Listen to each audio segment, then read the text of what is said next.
Howdy folks, hope you're all having a good one, and welcome back, yes, to Warhammer 40,000 Chaos Gate Daemonhunters, because the new Duty Eternal DLC has just dropped. What's all that about, Jingles? Well, new Technophage missions, a new Tech Marine class, and Dreadnoughts, and, well, let's face it, it's really the Dreadnoughts, isn't it? Yes. Yeah, that's what's got everybody all excited and hot under the collar. So, how do you access all of this? You could just start a new campaign, but you don't have to, because if you have an existing campaign in progress, just carry on playing, and the DLC missions will become available. It's probably better if you're not too far along in the existing campaign, because remember, the Dreadnought and Tech Marine will start off at rank 1, and you'll have to get them trained up.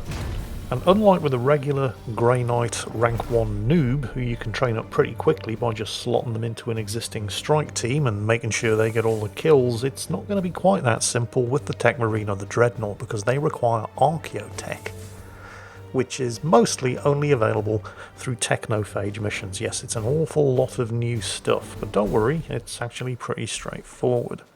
So, first things first, how do you get your hands on the Dreadnought and the Tech Marine?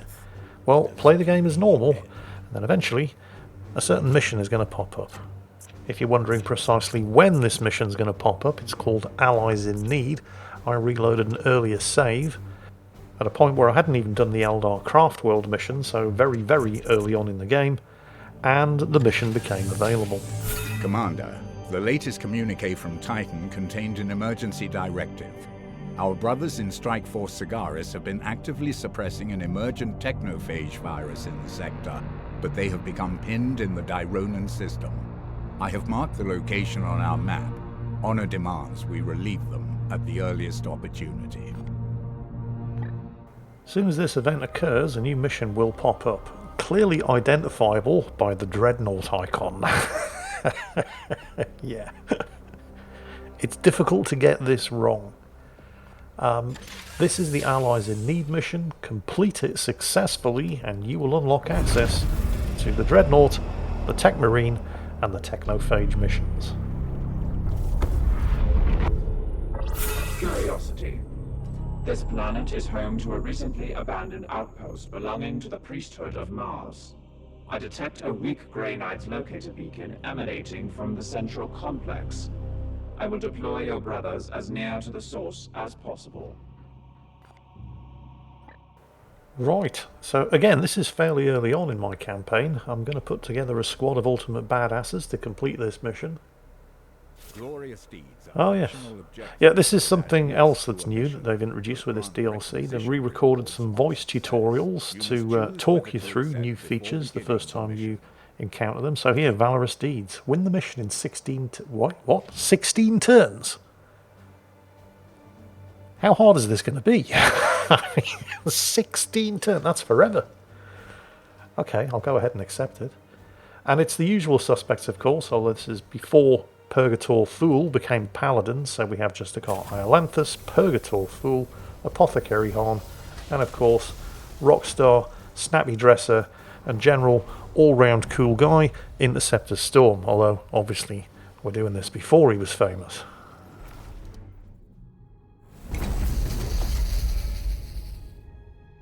Initial Auspex readings indicate enemy activity below. Recommend an expeditious advance towards the source of the signal. Surely our fellow brothers are engaged with this menace. I have to admit, that Valorous Deed thing did kind of concern me. Because normally, even when I'm doing a Bloomspawn mission, where you have to take out the Bloomspawn spreader, which is the precursor to it triggering a Noctilith Crown mission, there's a timer on those missions where the mission must be done within 8 turns. And the first time I got one of those Bloomspawn spreader missions, I didn't realise that you could hit the Bloomspawn vents to extend the mission timer by 1 turn, so I actually did it within the 8 turns. And it is doable, even if you are doing it the hard way. But, you know, it wasn't a quick mission either. You still had to cross the entire map in order to get to that Bloomspawn spreader, and 8 turns was cutting it close. But it still took a while. It was a good half-hour long mission. The glorious deed on this mission requires me to complete it within 16 turns. What exactly is lying in wait for me here? That it's considered good. Oh, holy shit. How many? Okay, I think I'm starting to get it. That's a lot of bad guys. I mean, generally, you'll get one of those plague priests. And remember, this is happening before I've even done the Eldar Craft World mission. Generally, you'll get one of those plague priests and 3, maybe 4 bad guys. What do you advise, Commander? That's a lot more. That's 1, 2, 3, 4, 5, 6, 7, 8. That's 10 of the buggers. Wow. Man, I really wish I had a librarian with Vortex of Doom to clean up that lot. But of course I don't. Because this is very early on in the game. I haven't even completed the Eldar Craft World mission. So, right. Suddenly it's all starting to make sense. Purgator Thule, off you go. How many can you kill in one go? That's pretty good. That's not so good. That's 1, 2, 3, 4. Yeah, 4 dead, 1 injured. We'll do that. Destroy. This, of course, is going to expend all of his ammunition. So I might have to honour the chapter on him. Where's Justicar Iolanthus? Yeah. Yeah, we'll have another go. Do I want to warp charge it? Why not? Bonus action points. There we go. Right. Your orders? Now, of course, we have to reload because using that ability just drained all of our ammo. But now we got to do it again. And I think, because I want to try to get all 3 of these guys, I'm going to have to move it. And now, seriously, it's not going to get the guy on the stairs. I'll take it. We've expended all of his ammo again, of course. And now he's also out of action points. So, Iolanthus. It's the problem when you're using on in the chapter with Iolanthus, because Marines only get 3 action points. Although there is a special set of power armor you can get that will give the user an extra action point, and I usually give that to Intercept the Storm whenever I get it. But, you know, 3 is it. So when you use Honor the Chapter on Iolanthus, pretty much the only thing you can do with him after that point is move him somewhere and shoot. Assuming he's able to get to within shooting range of anything. Still, he got a kill out of it. Apothecary Harn. Where can I move him to? Oh, I can move him to melee range. Yeah, we'll do that. Not enough to kill this guy. But we've got Intercept the Storm ready to go. Now, I do have the Teleport Strike. But I don't have Honor the Chapter available. So, what can I do, bearing in mind, what's this back here? It's just a cultist. Okay, I was worried it might be a grenadier or a heavy stubber or something. This guy, is a grenadier. Right, he needs to die. He's also a seed carrier. So how far can I get? I can get to there and still have 2 action points left. Okay. Now, teleport strike. I mean, I can teleport. They're all within teleport strike range, but I can't actually see them, so I can't target them with the teleport strike. So fine. I'll just teleport to here. And then Hammer Hand for a crit. And the bonus crit damage allows me to get the Chaos Seed and kill the guy. This is going to leave Intercept the Storm and Apothecary Harn somewhat vulnerable, but Harn won't turn armor, so it's fine. What's this guy doing? He's resurrecting all of the dead Poxwalkers. Well, of course. Intercept the Storm takes a couple of bullets from the cultists' auto guns, but they're just auto guns. It's in power armor. It's fine, although that guy is doing willpower drains, which is less than fine. And he's setting up Overwatch. Okay, Purgator Thule took a quick hit there as well. Bloomspawn rises. Right, well, it's a real shame you're covering a guy who can teleport with your Overwatch, isn't it? So I will use the teleport strike here. We'll kill those 2. And oh, and he recovered the action point. Nice. So that would be a kill. Although I prefer to finish this fella off, because he's covering the rest of the squad with Overwatch. So Iolanthus hacks him down with his Nemesis Force Halberd. That frees up.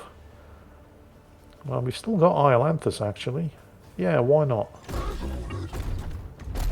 He is not done. Although that cultist is. Purgator Fool. You do need to... Yes, you do need to reload. That's fine. Ah, wait, you can't...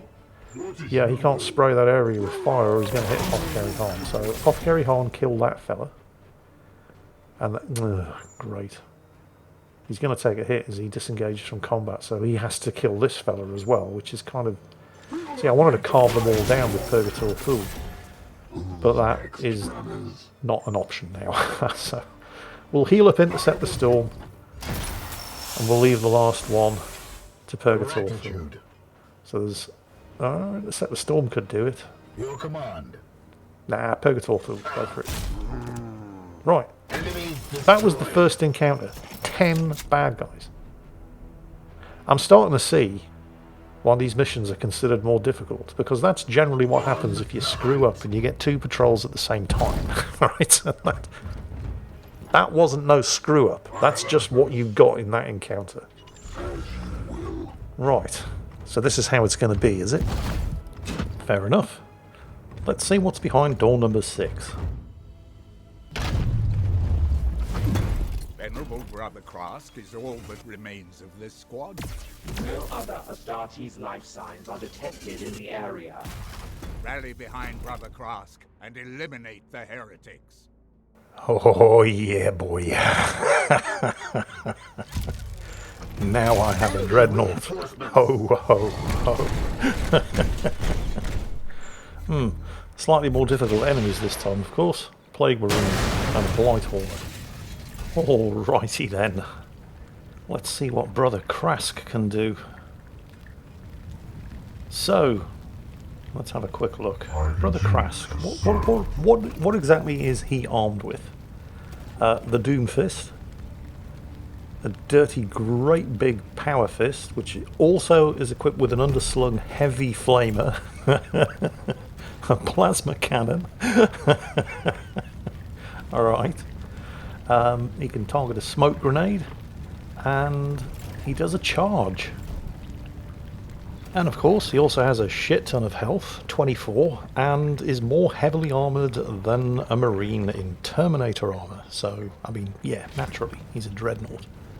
So let's have a quick look around at the bad guys. Do any of them have... Yes, this guy has a hazard spray. So...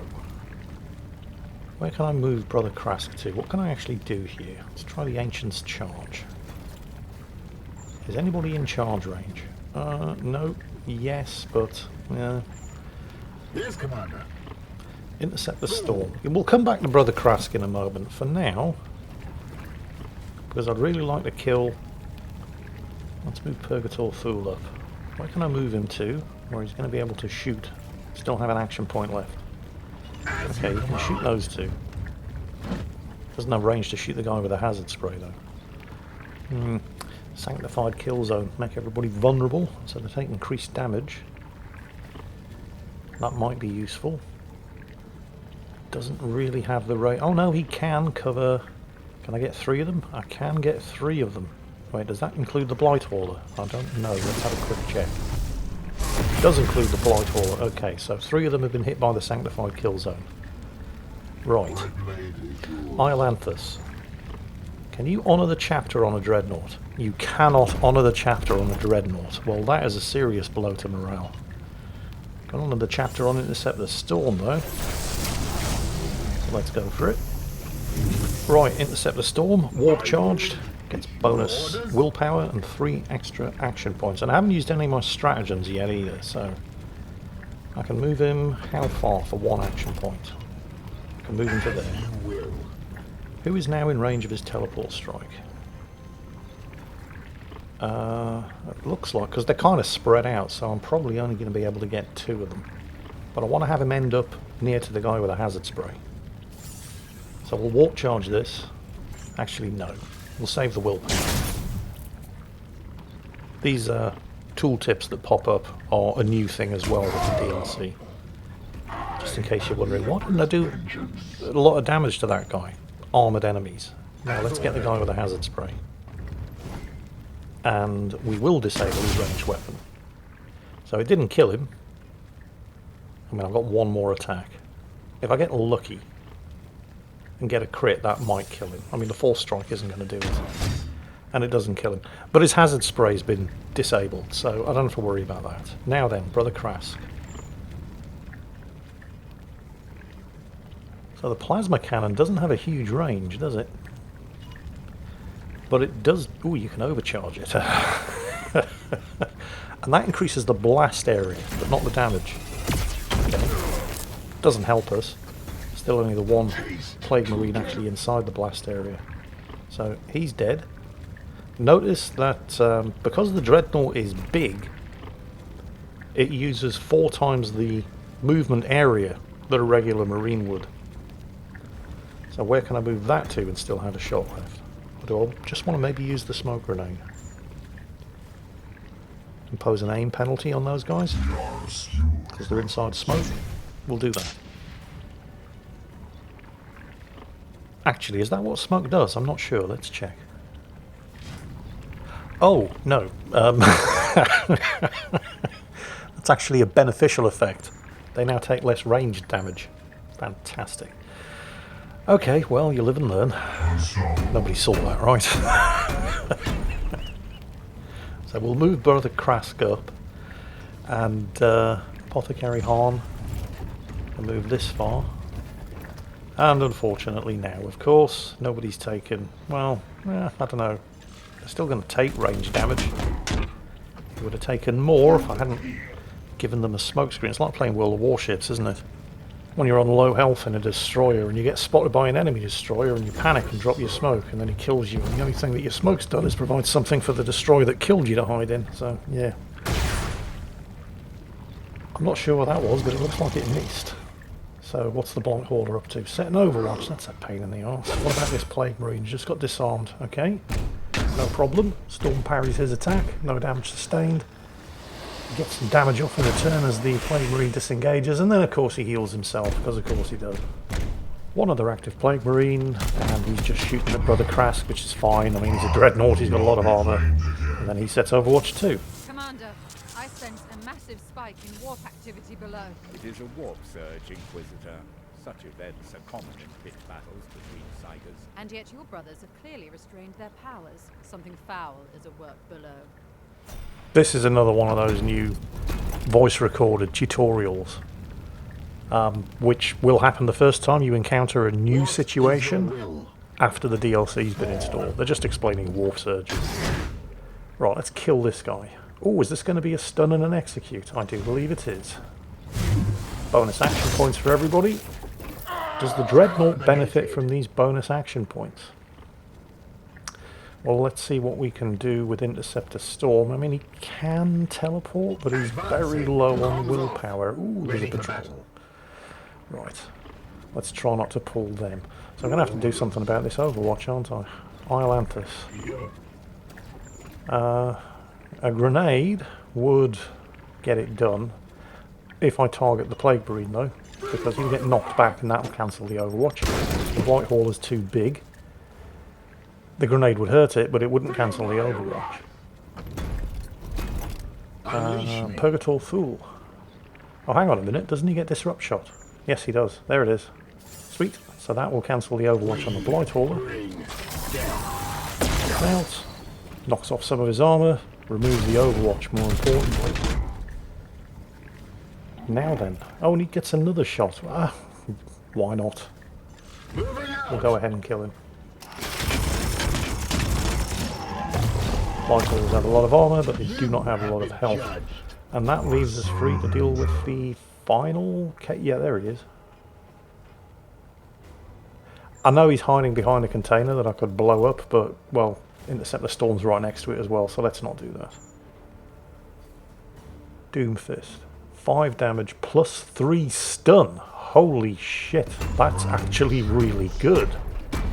I mean, the damage is nothing special, but plus 3 stun. And a knockback.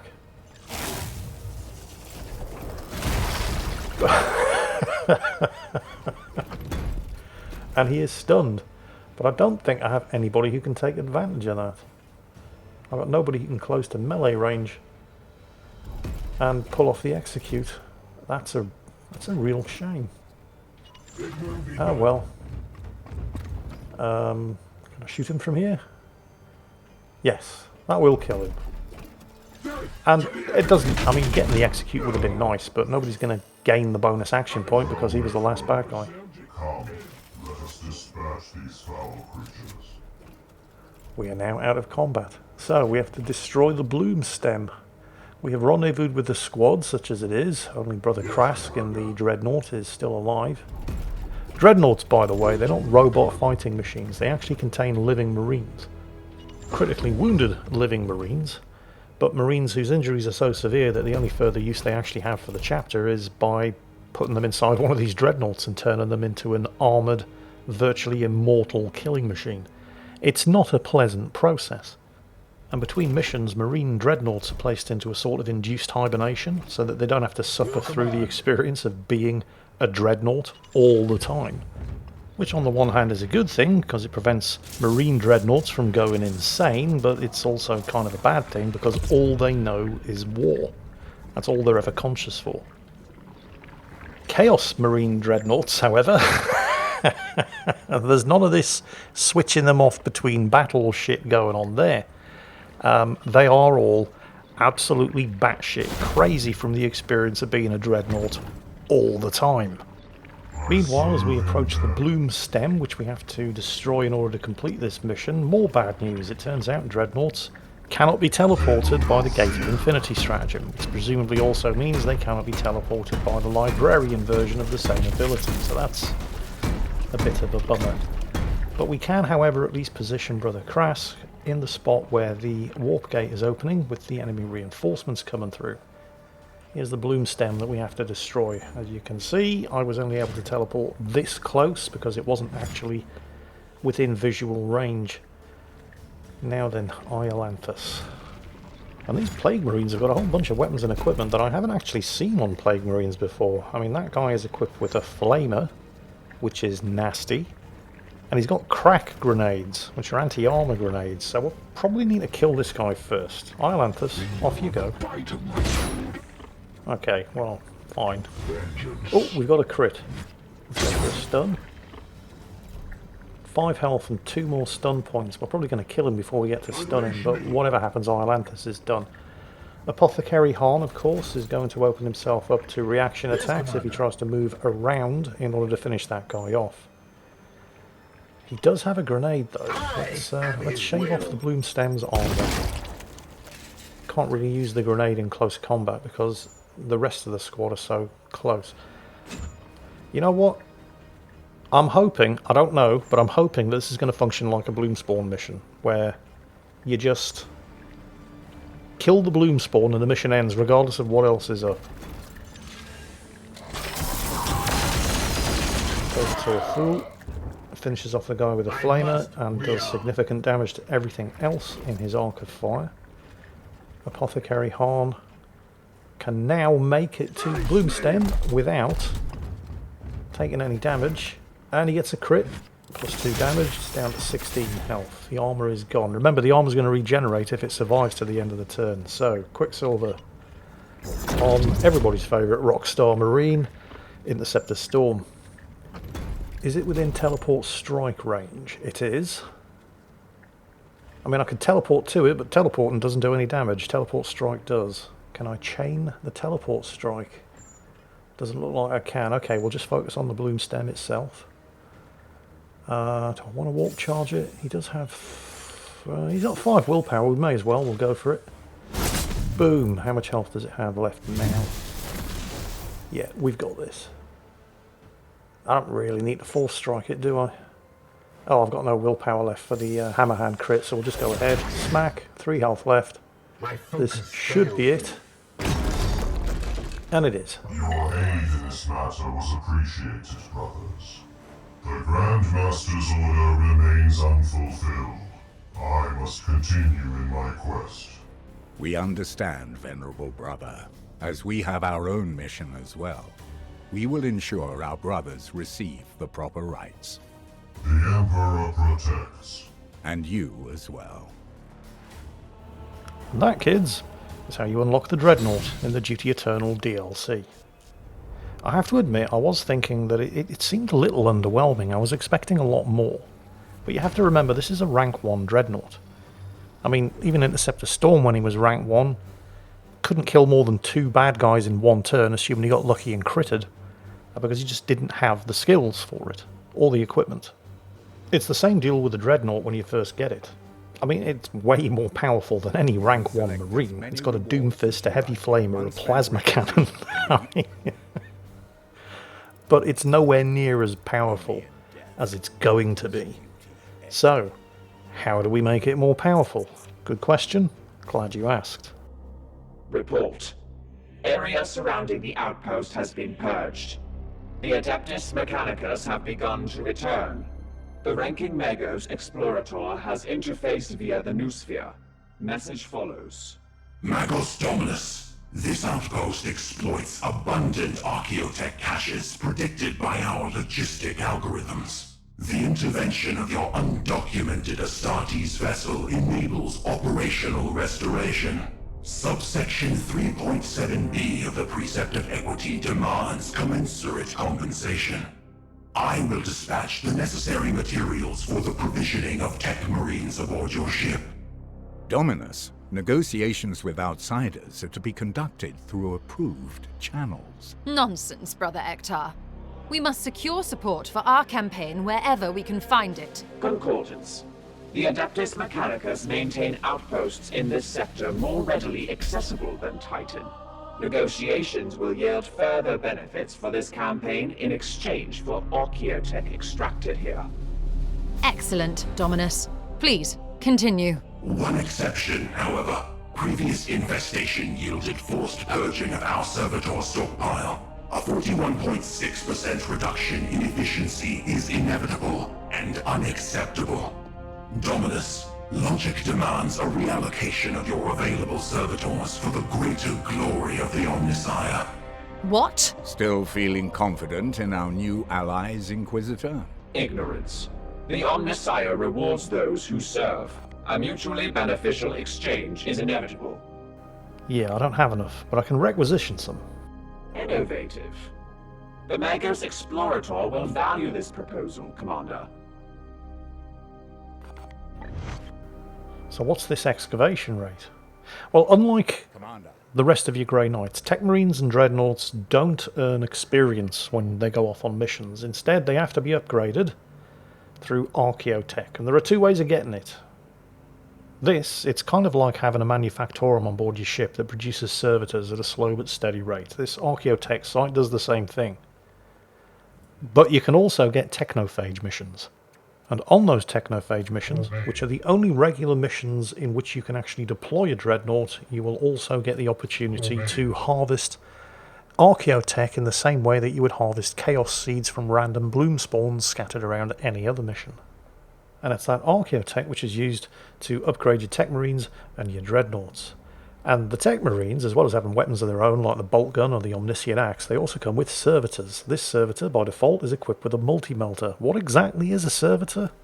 Well, in the grim darkness of the 41st millennium, where there is only war, they take the resources part of human resources very, very seriously. Servitors are equipped on Tech Marines in the same way as equipment is equipped on other Grey Knights. The servitor is basically a criminal, and you have servitors on board the ship performing various different mechanical and maintenance duties, but they're essentially a criminal who's been lobotomized and turned into basically a living robot. You see, artificial intelligence is strictly forbidden in the Imperium of Man. And, well, the Adeptus Mechanicus has to make do, don't they? And so, that's what servitors are for. And these combat servitors can be equipped with a whole bunch of different weapons and used as equipment, effectively an extra squad member who doesn't have their own action points but instead uses the Tech Marine's action points. So the Tech Marine can send the servitor out. Don't worry, we'll be seeing all of this in greater detail in future videos. For now, you just get the basic explanation of the way it all works. But we're going to need some archaeotech in order to upgrade our Techmarine and our Dreadnought, and we're going to need to get some of those technophage missions done in order to actually use the Dreadnought. And I was thinking it's a bit of a shame that you only really get to use the Dreadnought on technophage missions, because it is, you know, it's basically the reason people are going to want to play the game with the Duty Eternal DLC, but complex games have thought of that. Because while it hasn't happened yet, later on in the game, you are also going to get access to a second ship, the Strike Frigate, to complement your Strike Cruiser, the Baleful Edict. And what this allows you to do is send a squad of Marines off on the frigate to handle missions for you, which will be auto-resolved. So let's say, for example, you really want to concentrate on the technophage missions in order to use the Dreadnought to its full extent and get it leveled up. Well, then you send the frigate off to deal with the Bloomspawn missions, which will be auto-resolved, and the Marines assigned to that frigate will earn experience and level up in the same way as if you'd actually done the mission yourself. And then you can take the Baleful Edict off to deal with the technophage missions and instead just see the new content. So, yeah, it all kind of works. And so that was the Allies in Need mission, where you unlock the Dreadnought and the Techmarine. A brief explanation of how to go about upgrading the Dreadnought and the Techmarine. And there will be future videos coming where we actually show you some of those technophage missions and get some upgrades for the Dreadnought and the Techmarine. But that's just going to have to do for a, well, I say brief explanation, it's been half an hour. But there was a lot to cover. So, the Duty Eternal DLC for Warhammer 40,000, Chaos Gate, Daemonhunters, Duty Eternal. This really is starting to get out of control, isn't it? You are yours to command. I'm going to have to come up with an abbreviation. But that was it. I hope you enjoyed it. I hope you're having a lot of fun with this DLC, because there is a lot of fun to be had. And as always, be pure, be vigilant, behave.